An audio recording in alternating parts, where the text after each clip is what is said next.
ગુજરાત વિધાનસભામાં ઠાકોર સમાજના કલાકારોને સ્થાન ન આપવાના મુદ્દે હવે આ ચર્ચાએ રાજકીય અને સામાજિક વિવાદનું રૂપ લઈ લીધું છે।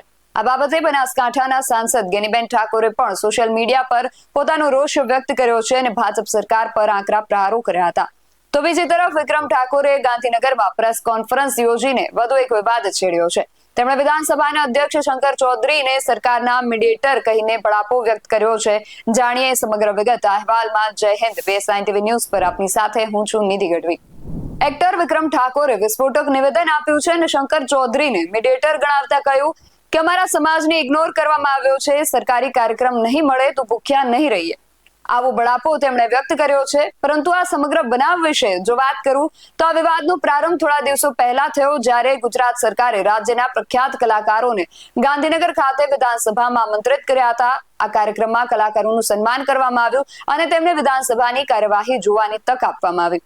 આમંત્રિત કલાકારોમાં કીર્તિદાન ગઢવી, માયાભાઈ આહિર, રાજબા ગઢવી, ગીતા રબારી, કિંજલ દવે જેવા નામો સામેલ હતા। પણ આ યાદીમાં ઠાકોર સમાજના કોઈ પણ કલાકારને સ્થાન ન મળ્યું, જેના કારણે વિવાદ ઉભો થયો હતો।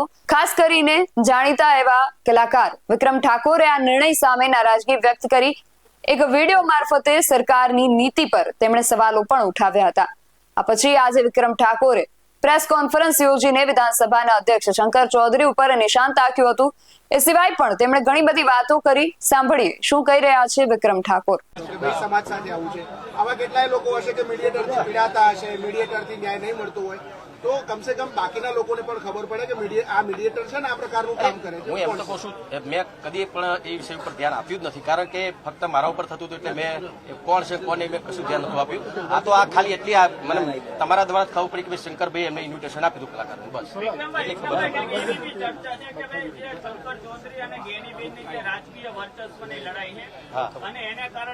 ના ના ના અરે શંકરભાઈ ક્યાંથી લડે છે, જ્ઞાનીબેન ને તો ખબર છે, હમણાં ત્યાં સાંસદ છે, બરાબર। તો એમનું મેં કીધું ને એમાં રાજકારણમાં આવતું જ નથી, મેં રાજકારણ માટે કશું કર્યું જ નથી આ વસ્તુ। ભૂતકાળમાં વિક્રમભાઈ આપ પણ કેટલાક ભાજપના કે કોંગ્રેસના રાજકીય ધારાસભ્યો કે નેતાઓ હોય દરમિયાન સમય એના પ્રચારમાં પણ જતા હતા, ના ડાયરો પણ કરતા હતા, ના ના ના લોકગીત પણ કરતા હતા, એક મિનિટ, નામ નથી બોલવું પણ ના ના ના કરતા હતા, પરંતુ હવે આપણે અંતર કરી દીધું છે સમગ્ર। ના ના ના એવું નથી। મારા ખ્યાલ ભૂતકાળમાં બહુ ટાઈમ પહેલા કદાચ એવું થયું છે કે ઠાકોર સમાજનો કોઈ નેતા ઉભો રહ્યો છે, તો મેં કદાચ એ વખતે કર્યું છે જ્યારે મારા ખ્યાલ શંભુજી બહુ ટાઈમ પહેલા ઉભા રહ્યા હતા, ત્યારે એમના માટે મેં પ્રચાર કરેલો। એવી પ્રચાર એટલા માટે જ કર્યો કે મારા ઠાકોર સમાજના કોંગ્રેસના હતા ભાજપના એનાથી મારે કોઈ લેવા દેવાનું નહોતું, ઠાકોર સમાજના એક નેતા હતા એમના માટે મેં કદાચ ભૂતકાળમાં કર્યું છે। અલ્પેશજી છે, ધવલસિંહ છે, તમારા સમાજના ઘણા નેતાઓ અત્યારે છે, ભાજપમાંથી છે, એમાંથી કોઈ ખુલીને નથી આવ્યું કે ભાઈ બોલાવવા જોઈએ અમારા સમાજના લોકોને। સૌરાષ્ટ્રના કલાકારોમાં સૌરાષ્ટ્રના બધા ધારાસભ્યો બોલતા હતા, તો તમારા સમાજના ધારાસભ્યો કેમ ના બોલે? એ તો તમારા મીડિયા દ્વારા જ એમને કહું છું કે ભાઈ અલ્પેશભાઈ, મેં હમણાં પણ વાત કરી હતી, મેં હર્ષદને વાત કરી હતી, હર્ષદ અલ્પેશભાઈને કહે છે કે ભાઈ સમાજના માટે તમારે આટલું તો બોલવું જોઈએ તમારે, બરાબર, કે ભાઈ અમારા જેવા કલાકારોને ન્યાય મારા મને નથી મળતો, મારા બીજા કલાકારો તો ક્યાંથી મળવાનો? તો એના માટે તમે છો ભાજપમાં છો, તમે સરકારમાં છો, તો ઠાકોર સમાજના જે નેતાઓ જે છે એમને પણ ખરેખર આમાં રજૂઆત કરવી જોઈએ સરકારને। શું કરવાના? વિધાનસભા જે છે 7 કરોડની જનતાની છે, હા જાતિ જ્ઞાતિ કે એવું હોતું નથી। હું એમ જ કહું, જાતિ નથી હોતું તો ઠાકોર સમાજને કેમ ના બોલો એમ કહું છું। ઠાકોર સમાજ આટલો બધો બહોળો સમાજ છે, બરાબર, તમને જીતાડે છે ઠાકોર સમાજ, તો ઠાકોર સમાજ તો તમે આ એકદમ ઇગ્નોર કરો છો, ના ચાલે ને, પછી આગળ જતા પછી પ્રોબ્લેમ થાય, બીજું કશું નહીં। આ તો મારી એક નાનો કલાકાર તરીકે થોડી કહું છું તને કે એવું થઈ શકે એમ। હા, ચીમકી નથી, પણ જો હું તો વિનંતી કરું છું કે ઠાકોર સમાજને તમારે ન્યાય આપવો જોઈએ, ચીમકી નથી, હું તો વિનંતી કરું છું ભાઈ, વિનંતી કરું છું, વિનંતી કરું છું હું। મેં કીધું, મેં એટલા સુધી બી કીધું કે કદાચ સીએમ સાહેબ ને ખબર બી નહીં હોય આ બધું થઈ રહ્યું છે, કીધું મેં તમને। કોઈ એક પ્રશ્ન પૂછી લો।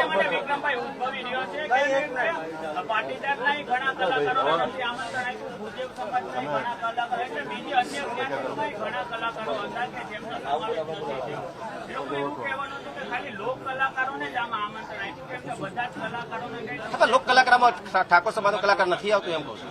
એક વસ્તુ કહું, તમે બહુ નાનો કલાકાર છે અમારા જીગર ઠાકોર, તમે નામ સાંભળ્યું છે, એના ગીતો મિલિયન ઉપર જાય છે, હિન્દી ગીતો પણ ઘણા બધા છે, એટલે એના ભજન પણ મિલિયન ઉપર છે, બરાબર।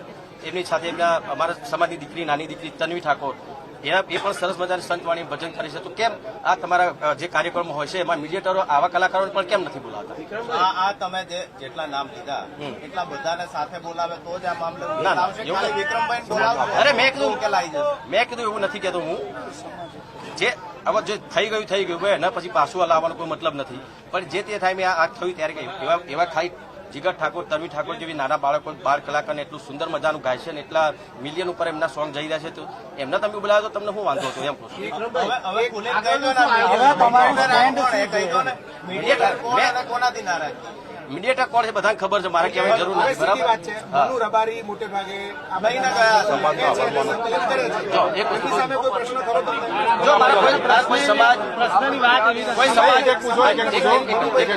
કોઈ વ્યક્તિગતથી મારે કોઈથી મારે કોઈ એવું છે બીજું નથી, મારે મતલબ નથી. મારે ખાલી મારા ઠાકોર સમાજની વાત મૂકી હતી બસ. આગળનું શું સ્ટેજ હવે આપણે આગળ બસ એ જ આપણા સમાજ જે કરશે એને. જો અત્યારે આટલું ખાલી એક લાઈવ થયો અને સમાજની મેં વાત કરીને સમાજના દરેકે મને આટલું બધું પ્રેમ આપ્યો. મને ખરેખર વિશ્વાસ નતો મૂકું કે ખાલી બોલવા કાતો બોલી કરું સમાજ માટે જે થાય છે સરકાર કરે એટલું. પણ સરકારને ખાલી એટલી જ વિનંતી કરીશ કે તમે દરેક સમાજનું સન્માન કરો જ છો, બહુ સારી વાત છે, પણ અમારા હોમો પર થોડુંક જોજો. સમાજના આગેવાનો સાથે બેસીને કઈ ચર્ચા આ મુદ્દે કઈ થશે? થશે. સાગર પટેલે એવું કહ્યું છે કે ના બોલો. Thank you very much. હા, સાગર પટેલે એવું કહ્યું છે બરાબર. સાગર પટેલ છે એમને એવું કીધું છે કે બધા જે કલાકારો છે જે સન્માન કરવામાં આવે તે બધા પોતાની જ્ઞાતિ પાછી કાઢી નામથી શું કહેશો આ બાબતે? હવે પેલા તમે એવું કહો કલાકારની જ્ઞાતિ નથી હોતી, બરાબર? તો જ્ઞાતિ કાઢી નાખે તો વિઝા કઢાવવા જાવ તારું સાગર કરશો. પટેલે નિવેદન આપ્યું. હવે વિઝા કઢાવવા જાવ તારું કરશો પછી. તો જ્ઞાતિ તો રહેવાની જ છે, એ તો ચોખ્ખી વસ્તુ છે. પણ જ્ઞાતિ બધા એક થઈને એમ કહું છું. જ્ઞાતિ તો બધા અલગ અલગ છે, ગઢવી છે, ઠાકોર છે, ક્ષત્રિય છે, દરબાર છે, બધા એક થઈને રહો. બધા સમાજ એક થઈને રહો ને બધા કલાકારો જ્ઞાતિ તો દરેક કલાકારો સમાવેશ કરો તમે એમ કહું છું. બીજું કંઈ નહીં. ચલો આવજો. વિક્રમ ઠાકોરે કહ્યું કે મને ના બોલાવ્યો એનો વાંધો નથી, પણ ઘણા સમયથી હું જોતો આવ્યો છું કે આ લોકો મારા ઠાકોર સમાજને ઇગ્નોર કરી રહ્યા છે. આ વાત સરકારની જાણ બહાર હોય એવું પણ બની શકે છે.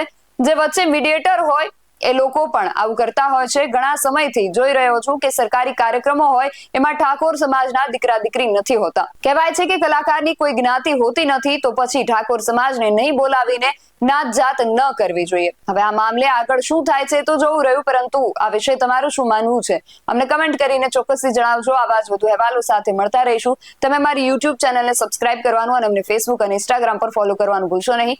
બાકી અવનવી અપડેટ્સ માટે આપ જોતા રહો BSN TV ન્યૂઝ. નમસ્કાર.